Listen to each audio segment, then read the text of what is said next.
Tomato কি এগুলো frozen করে রাখতেছি। ফ্রোজেন করে রাখি, টমেটো সস তৈরি করতেছ? টমেটো সস এখানে সেদ্ধ হওয়ার জন্য দিচ্ছি। আর এখানে এগুলো ব্ল্যান্ড করে এগুলো সব ফ্রিজে রেখে দেবো। আচ্ছা, কিছু টমেটো সিদ্ধ করতেছ? হ্যাঁ, ওখানে টমেটো সস করবো। কাঁচামরিচ সহ,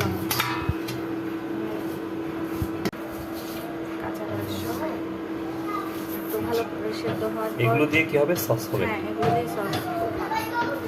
আর এগুলো হচ্ছে ওই ব্ল্যান্ড করে রেখে দিচ্ছি ফ্রোজেন ভবিষ্যতের জন্য। হ্যাঁ, মানে ভবিষ্যৎ বলতে কিছুদিন পর তো টমেটো আর তেমন একটা পাওয়া যাবে না, এই আর কি, রান্নাতে দেওয়ার জন্য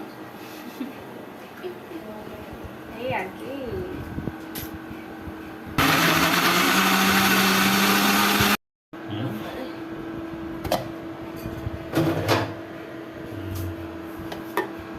শেষ, এগুলোই রাখবো, বেশি না, অল্পই রাখতেছি।